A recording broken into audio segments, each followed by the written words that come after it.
Hi guys! Welcome back to my channel. So, in today's video, ipapakita ko sa inyo kung anong laman ng makeup bag ko the past few weeks. Yes, past few weeks lang kasi lately, nag-iiba-iba ako ng mga products na nilalagay sa makeup bag ko. Pero ngayon, hindi ko ginalaw yung mga laman niya. May mga kinuha lang ako kanina while I'm doing my makeup.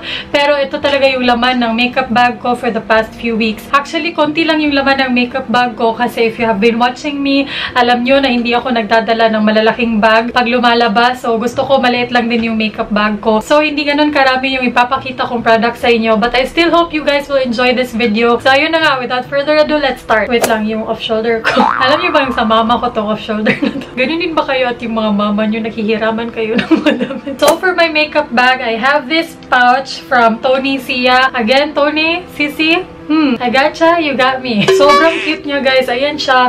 Velvet yung parang texture ng bag. Tapos, obviously, may lashes dito sa harapan na sobrang cute kasi pag nakita to ng ibang tao, parang masasabi talaga na, ay, makeup lover to. Yun yung dating niya sa akin. And then, may little fur siya dito. Sobrang cute lang. Salamat, Tony. Thank you. Ito lang talaga yung dinadala ko every single time na umaalis ako ng bahay. Minsan nga, hindi ko na to dinadala. Yung lipstick lang, tsaka blotting paper. Pero most of the time, dala-dala ko to. Hindi naman siya ganun kabigat kasi nga sabi ko sa inyo, hindi naman ganun karami yung papakita ko sa inyo. So, let's open it. Agoy, ginoo ko. Ang pinakauna kong nakita is ito. Hindi siya makeup stuff, guys, pero andito siya sa makeup bag ko. This is the Dove Advanced Care Ultimate White Deodorant. Ito yung maliit na size ng Dove na deodorant spray. Dala-dala ko siya kasi minsan, pag umaalis ako ng bahay, guys, nakakalimutan ko maganon. And isa talaga yun sa mga pet peeves ko, guys. Yung hindi ako nakakalagay ng deodorant, yung nakakalimutan ko. Kaya I figured bumili ako ng maliit na size ng deodorant spray ng Dove kasi gusto ko yung brand ng Dove. Tapos ilalagay ko sa makeup bag ko. Tapos may mga times din kasi na parang bumabaha na sa baba. Importante to sa akin. So, nasa makeup bag ko siya. So, the next thing I see here is a lipstick. I got this from Sis... Huh? Oh my God. Sismaan siguro. This is the Kiko Milano Urban Sheen Lip Gloss. This is in the shade 01. Cutie pie lang to, guys. Maliit lang siya. Tapos, maganda yung shade. Ayan. Medyo kakulay niya yung shade na nasa lips ko, pero glossy siya. I really like this, kaya nandito to sa bag ko. So, thank you, Sis Maan. The next thing I see here is, of course, my Mary Kay Oil Blotting Sheets. Marami sa inyo ang nagtatanong sa akin kung saan ko to nakuha. I got this from Sis Syra. Hi, Sis Syra! Syra May GC on Instagram and Facebook. At basta, ilalagay ko yung links niya sa description box. 100 pesos for 75 sheets lang. Okay na to, guys. Ilang buwan na to sa akin. Siguro magtatlong buwan na to sa akin, hindi ko pa siya nauubos. This is my Holy Grail Oil Blotting Sheet, kaya lagi talaga tong nasa bag ko. So, the next thing I see here is my mascara. Ito yung Misha 4D Mascara. Ito yung dinadala ko mascara nowadays kasi magaan lang siya. Tapos, maganda naman yung performance niya. Nasabi ko na to sa Althea haul ko, maganda yung performance niya. It's just that medyo hindi niya nahuhold yung curl. Overall, maganda to, guys. Murang-mura lang sa Althea Korea. So, grab one if you can. Tapos, the next thing I see in here is my blush. Ito lang yung tanging blush na nasa makeup bag ko. This is the Wet n Wild Color Icon Blush in the shade Pearlescent Pink. Lagi nyo na itong nakikita sa videos ko kasi lagi ko siyang ginagamit. Isa rin to sa mga all-time favorite blushes ko from Wet n Wild. And then the next thing I see in here is just a random thing, you guys. May extra SD card ako para sa vlogging cam. Tapos, I have a brush. Ito yung blush brush ko from Wet n Wild din. Gustong-gusto ko rin to kasi sobrang soft ng bristles. Tapos, perfect siya for all over the face. Kahit powder, kahit bronzer, kahit blush. All around brush ko to. Ginagamit ko to kahit saan. Kaya nandito talaga to sa makeup bag ko. Tapos of course, hindi ko makakalimutan ang eyelash curler. Kasi guys, kung wala si mascara, wala si curler. Yung curler na ginagamit ko is from Nichido, my favorite curler. Tapos, the next thing in here is a concealer kasi hindi ako nagdadala ng foundation sa makeup bag ko. May mga times na pag lumalabas kami ni my loves, sa sasakyan ako nagme-makeup pero ayaw ko maglagay ng foundation, concealer lang. So, ito yung ginagamit ko. This is the same Cover Perfection Tip Concealer.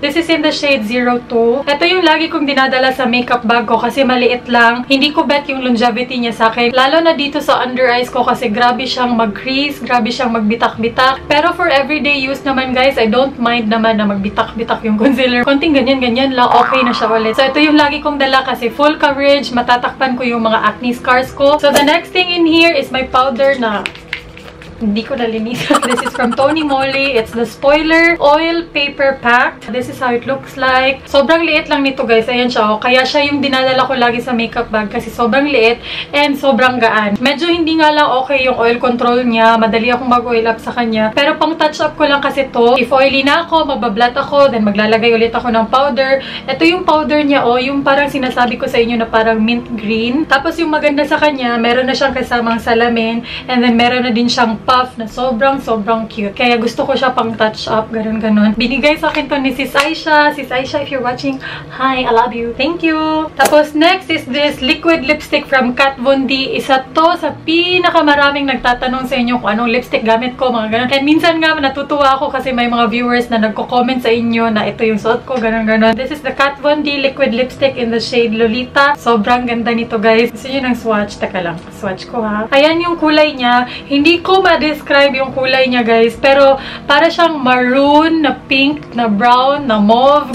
Basta nakita nyo naman ako na nakasuot na ganito. So, ayan siya. And dahil maliit siya, gustong-gusto ko siyang nasa makeup bag ko kasi pag gusto kong mag-dark lips, ito yung ginagamit ko kasi hindi siya drying sa lips, hindi nagka-crack yung lips ko, and maganda yung kulay niya. So, I also have this Anastasia Clear Brow Gel kasi alam nyo, gustong-gusto ko to. Medyo wala na tong laman guys, pero kinikip ko pa rin kasi alam kong hindi na ako makakabili ng ganito anytime soon kasi medyo mahal. Pero, ayan, I still keep it on my purse. Sa lahat ng mga brow gel na na-try ko, yun yung pinaka nagustuhan ko. Kasi hindi kasi siya, matigas sa brows. Alam niyo yung mga brow gel sometimes, na pag hinawakan mo yung buhok ng kilay mo, parang, naka-hairspray ba yung kilay ko? Yung brow gel na yun, hindi. Naka-stay in place yung buhok ng kilay mo, pero hindi siya parang naka-hairspray. Ito yung ginagamit ko lately sa kilay ko. This is the LA Girl Gel Liner in the shade brown. Tapos yung angled brush from Marionno. Lagi din tong nasa bag ko kasi ito yung ginagamit ko lately the past few days. And also, nababasa ko din yung mga comments nyo na parang nag-level up daw yung kilay ko. Ewan ko kung totoo, pero ito yung gamit ko lately. And guys, last but not the least, nagdadala rin ako ng salamin and ponytail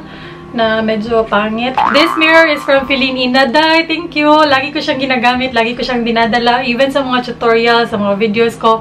Ito yung ginagamit kong salamin nung hindi ko pa nakuha yung bagong mirror ko na ginagamit.